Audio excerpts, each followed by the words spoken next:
"Stand them at attention," I told the sergeant, "and tell the band to wait for my hand."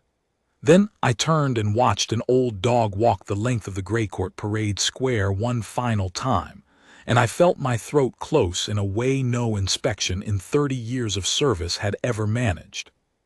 His name was Brant.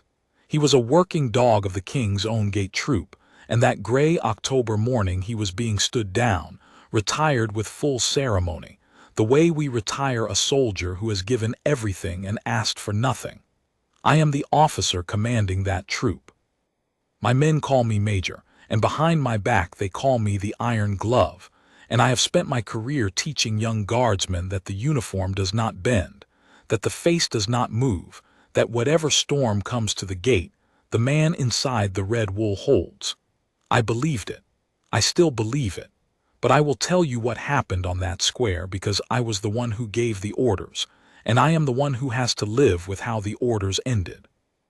It began 3 weeks earlier in my office, with a vet's letter on my desk and a kennel sergeant standing in my doorway who would not quite meet my eye. "Sir," he said, "it's Brant's hips and his heart. He can't make the night patrols anymore. He tried, he'll always try." That's the trouble. The sergeant was a hard man, 30 years a dog handler, and his voice did something on the word always that I pretended not to hear. Brant was 12. He had come to us as a green pup and been trained on the long search, the slow, patient work of clearing a route before a state procession, the work nobody photographs, the work that means 100,000 people line a street and nothing happens, and everyone calls it a quiet day. There had been a great many quiet days in Brant's career. That was the whole point of him. A dog like Brant is measured not by what he finds, but by the disasters that never occur because he was there. "What are you asking me, Sergeant?" "I'm asking that he not just be driven away in a van one Tuesday, sir," the man said. "He stood at the gate beside the King's Own for 12 years. The young lads don't even remember the troop without him. I'd not have him slip off like a chair we're done with." He squared himself. "I'm asking for honors, sir. A parade, the works. I know it's not done for a dog. I'm asking anyway." "It is not done. I want to be plain about that. The gate troop renders honors at state funerals and royal vigils. We do not parade for an animal. There is no protocol for it, no precedent in the troop's 200-year book, and I had a square full of young guardsmen who needed to learn that ceremony is reserved for the gravest things in a kingdom and is cheapened by every casual use. I told the sergeant I would think about it. I told myself I would say no. That evening I walked down to the kennels, which I did not often do, because an officer who haunts the kennels is an officer with too little to occupy him. Brant was lying in his run with his gray muzzle on his paws. He did not get up when I came. He could not easily anymore, but his tail moved against the concrete, slow and certain, and his eyes found mine, and held them with the patient, unembarrassed steadiness of a creature who has never once in his life pretended to be something he is not. I have commanded men who could not look me in the eye like that. I stood there a long time. On the floor of his run was a frayed canvas dummy, the training bumper he had carried since he was a pup, gone soft and shapeless with the years. He had it tucked under one paw the way a man keeps the one photograph he will not be parted from. The handler told me later Brant would not sleep without it.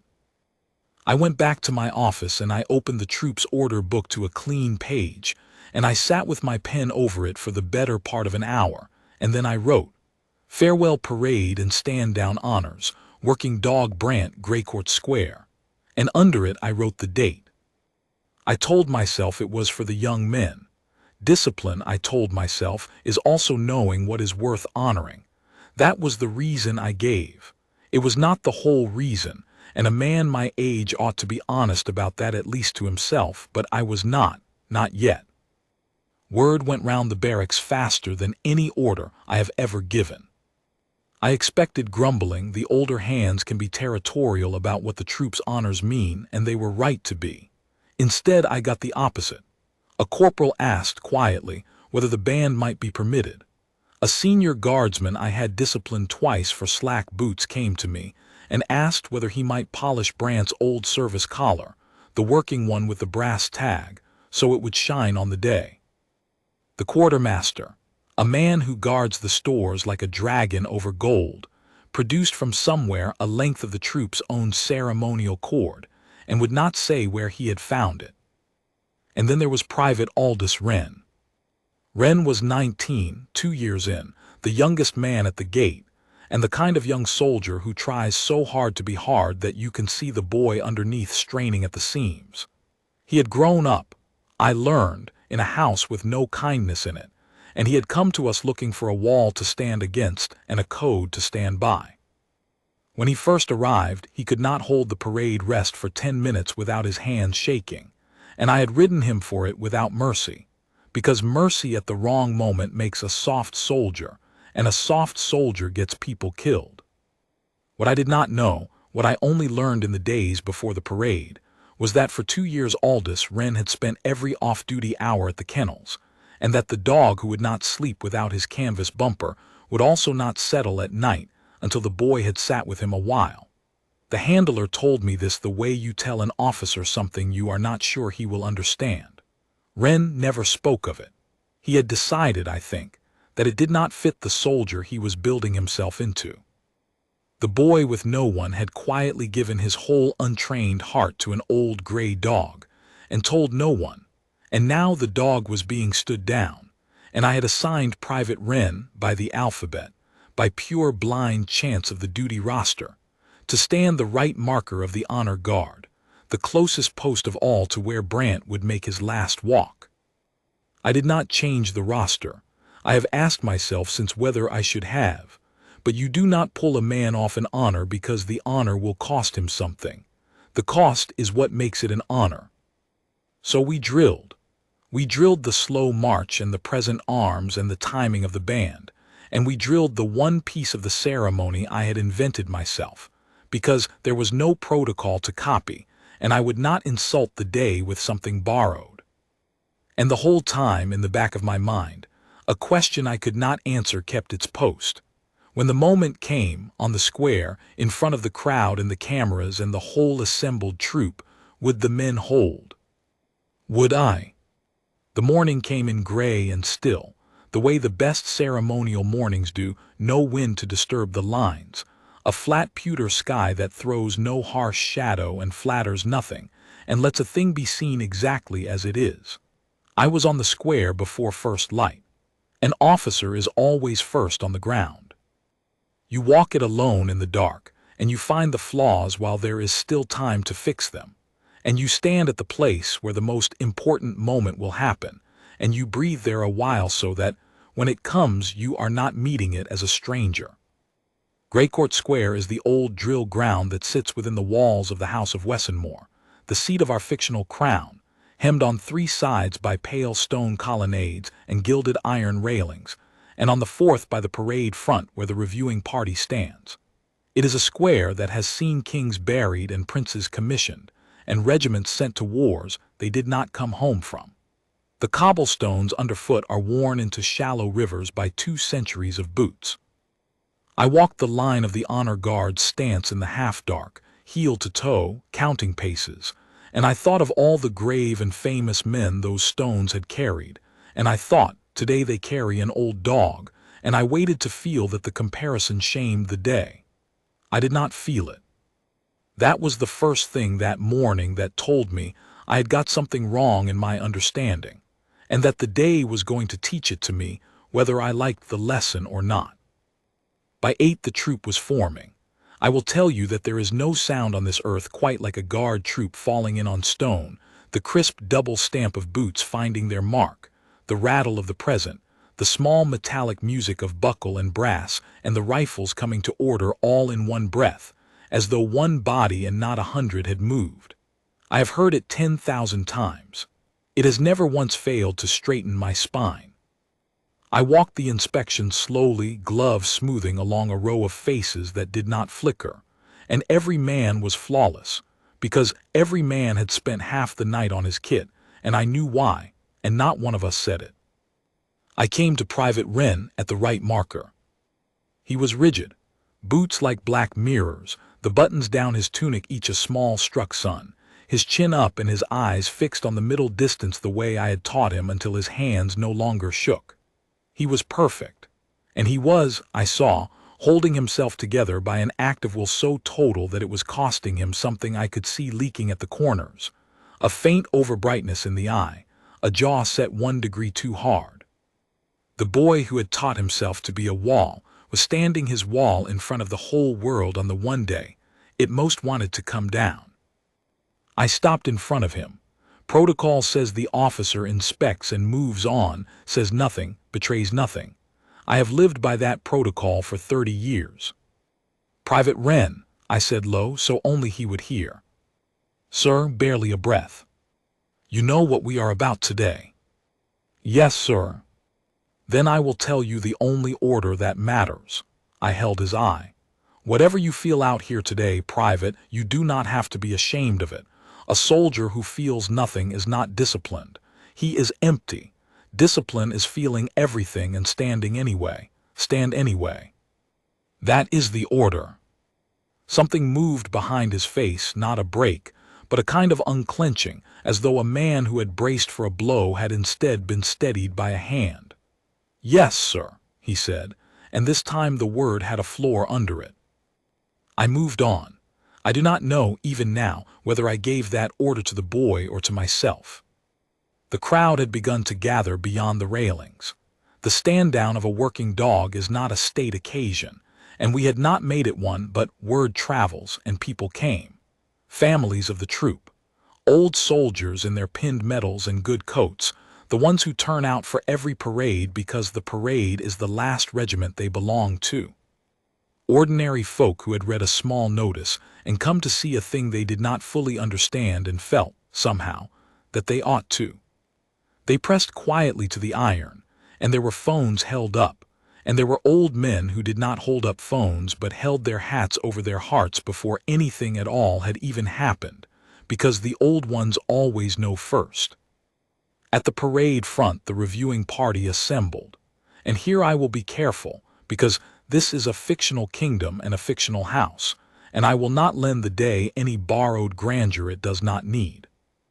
There was a senior figure of the household present, call him the Lord Steward, the old soldier who stands in for the crown at the troop ceremonies, a man of perhaps 80, straight as a rifle, who had himself served in the field as a young officer in a war long over. I had expected a junior representative, a courtesy attendance, 10 minutes and a handshake. Instead, the Lord Steward had come in person, in his old service uniform rather than his court dress, and when I went to receive him, he waved off my apology before I could make it. "You're apologizing, Major," he said, "for parading a soldier." "Sir, he's a dog." The old man looked at me with eyes that had outlived most of what they had loved. "I commanded men in the field," he said. "I will tell you what I learned about the ones who never came home, and it is the only thing I have ever been certain of. It is not the size of the heart that decides whether a death is a loss. It is the size of the love it carried. Show me where to stand, Major. I did not come here to be junior representation. I came to render honors." He took his place at the front, and he removed his cap and held it, and he did not put it back on, and a ripple went down the watching crowd as the old soldiers among them did the same. And I understood that whatever this morning was going to be, it had already slipped the bounds of what I had planned for it, and was now its own thing, and would do as it pleased. I went to the head of the troop. I drew my sword and I brought the square to attention, and the stamp of it rolled off the colonnades like a single great heartbeat. And then there was the silence that only 100 disciplined men holding their breath together can make. And from the far gate, at the slow pace of the very old, the kennel sergeant came out onto the stones, and walking beside him, off the lead, matching the man's slow steps with the patient courtesy of a creature who has spent his life learning exactly how fast the human beside him needs to go, came Brant. He had been brushed until the gray of him gleamed like brushed silver. They had put his working collar on him, the brass tag polished to a coin of light, and threaded through it the length of ceremonial cord the quartermaster would not account for, so that the old dog wore the troop's own colors. He came out onto that great square of worn stone with 100 guardsmen drawn up in scarlet, and a crowd pressed silent at the rails and an 80-year-old soldier standing bareheaded at the front, and he was not afraid, and he was not confused. He had stood beside this troop at this gate for 12 years. He knew a parade. He had cleared the ground for 100 of them. He lifted his gray head and he looked down the long scarlet line, and his ears came up, and his tail moved once, slow and certain, the way it had moved against the concrete of his run, and I will tell any man who doubts it that the dog knew the line was for him. I gave the order. The troop presented arms. 100 rifles came up in a cross in one cracking sweep of motion, and on the same beat the band began, not a march. I had forbidden a march, but the slow air the troop plays only at the gravest moments, the one the old hands call the long watch, the tune that is played over the men who do not come home. I had argued with myself for a week over whether to permit it. It is sacred to us. To spend it on a dog, a part of me had insisted, was the cheapening I had feared. But standing there, hearing it lift gray and aching into that gray morning air over the bowed head of an old soldier who could no longer make the night patrols, I knew with a certainty that closed my throat that there was nothing in that tune being spent. It was being spent on exactly what it was made for. The sergeant brought Brant slowly down the front of the line. This was the inspection, the part I had invented, having no protocol to copy. In our troop, when a soldier is stood down with honors, the senior man walks the line one last time and the line acknowledges him, each rank in turn, the way you let a man take his leave of the brothers he stood beside. There was no template for letting a dog take that leave, so I had made one. As Brant and the sergeant came abreast of each rank, that rank would, on the corporal's quiet count, turn its eyes to the dog, not the head, only the eyes, the small permitted movement, the one flicker of recognition the discipline allows, and hold him a moment, and then face front again. A wave of eyes, passing down the line like wind over a field of wheat, every man for one instant looking at the old dog and letting him see that he was seen. I had drilled it as a piece of choreography. I had not understood what it would be. Because Brant, walking the line, did the thing that undid us all. He stopped at each rank. Nobody had taught him to, nobody could have. But 12 years of walking beside guardsmen had taught the old dog the shape of an inspection from the other side, and he gave the men the same grave courtesy they were giving him. At each rank he halted, and he looked up the row of young scarlet-clad faces, and he held them with those patient brown eyes, and only when he had looked at them did he let the sergeant lead him on. He inspected us. The dog inspected the troop. And down the line, as he passed, I watched men I had hardened over years, men I had seen stand unmoved through screaming crowds and pelting rain and provocation that would have broken a lesser discipline. I watched the eyes of those men shine and brim and not spill, because a guardsman does not let it spill, but shine, every man of them, as the old dog stopped and looked at him and moved on. The crowd at the rails had gone past silence into something deeper. I have stood at the gate through every kind of crowd. I know the hush of awe and the hush of grief and the hush of a held breath. This was all three, fused. Somewhere a phone was lowered because the hand holding it could no longer keep it steady. An old veteran at the front, his medals catching the gray light, had his hat over his heart and his face wet and unhidden. An old man weeping openly in public for a dog he had never met. And not one soul near him thought it strange, because every soul near him was doing the same or fighting not to. Brant came down the line, rank by rank, slower than the slow march, and the long watch played, and the eyes of the troop turned to him and away, turned to him and away, and the great worn square that had carried kings to their graves carried, that morning, the leave-taking of an old gray dog with a brass tag at his throat, and bore it as gravely as it had ever borne anything, and the stones did not find it small. And then he reached the right marker, the closest post of all. He reached Private Aldous Wren. I was watching the boy. I will not pretend I was watching anything else by then. I had given him the only order that mattered, stand anyway, and I had not been sure, even as I gave it, that it was an order a 19-year-old heart could obey. Ren stood his marker rigid as struck iron, eyes forward. The bright over-control I had seen at inspection now stretched to a thinness I could see straining, holding. The sergeant brought Brant level with him. And Brant stopped. Not the way he had stopped at the other ranks. A halt, a grave look, a moving on.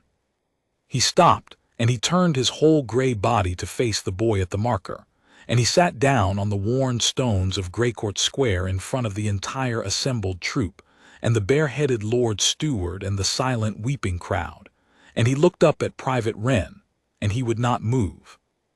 The sergeant, gentle, gave the lead the smallest pressure. "Come on, old soldier." The dog did not come on.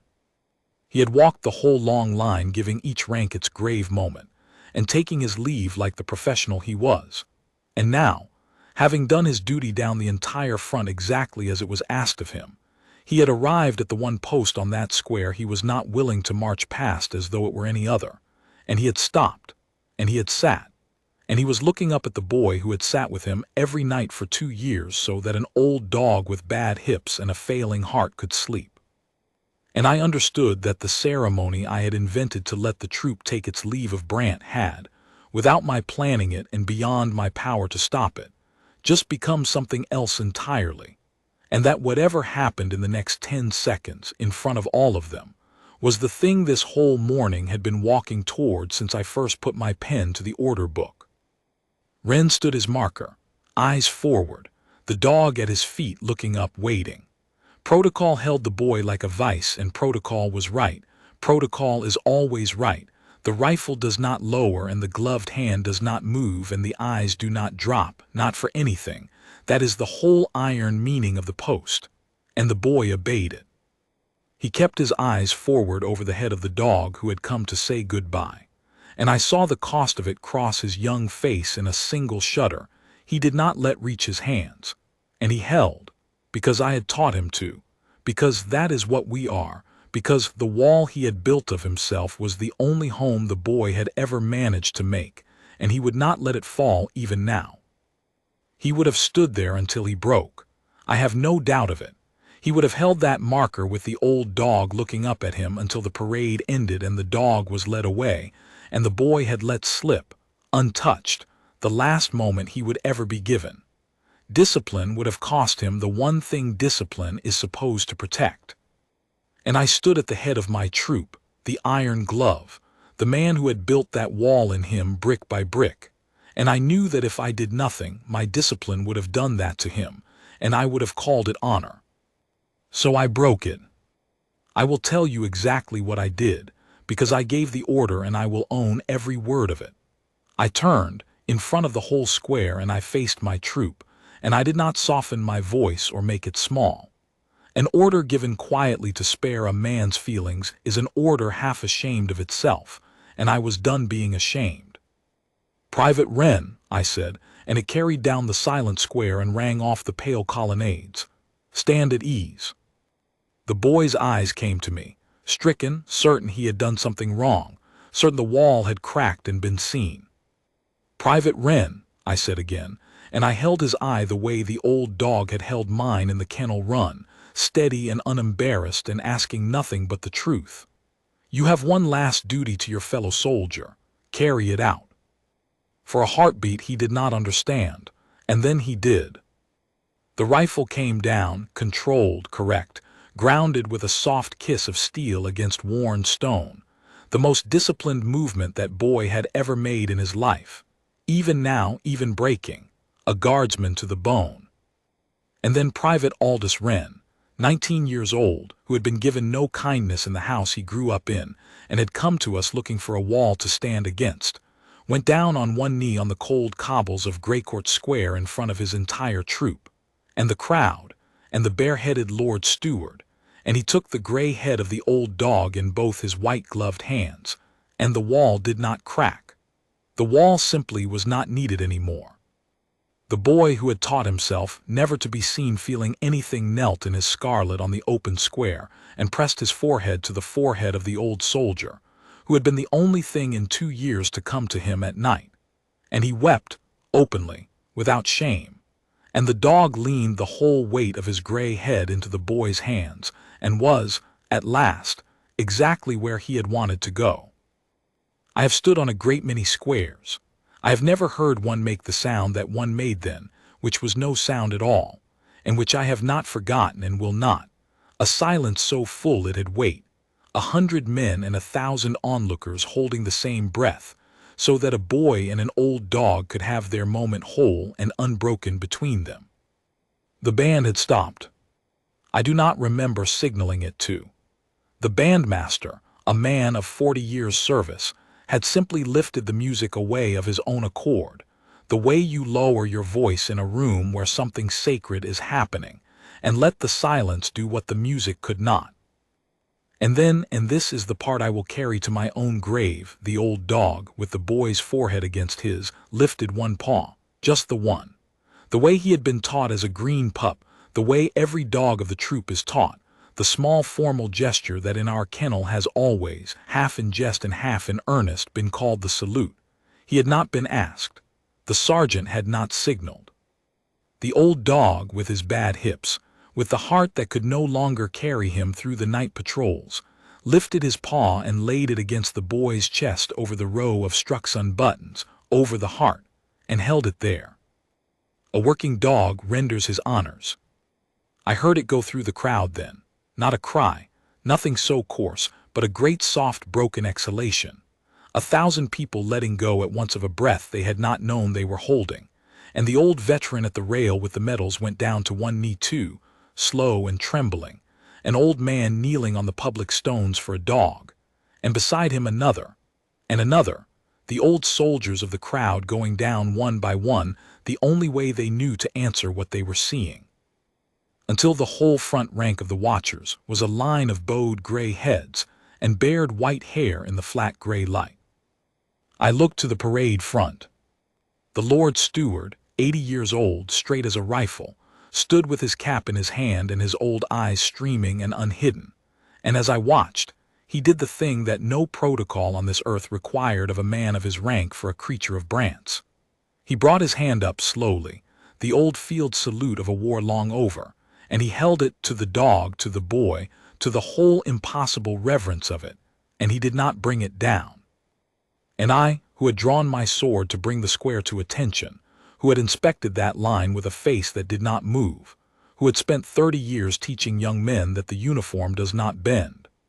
I felt my own hand come up, and I held the salute beside the old soldier, and I let the tears stand in my eyes where the whole troop could see them, because Private Wren had taught me, in the last 60 seconds, the lesson I had spent 30 years getting exactly backward. Discipline was never the absence of the heart.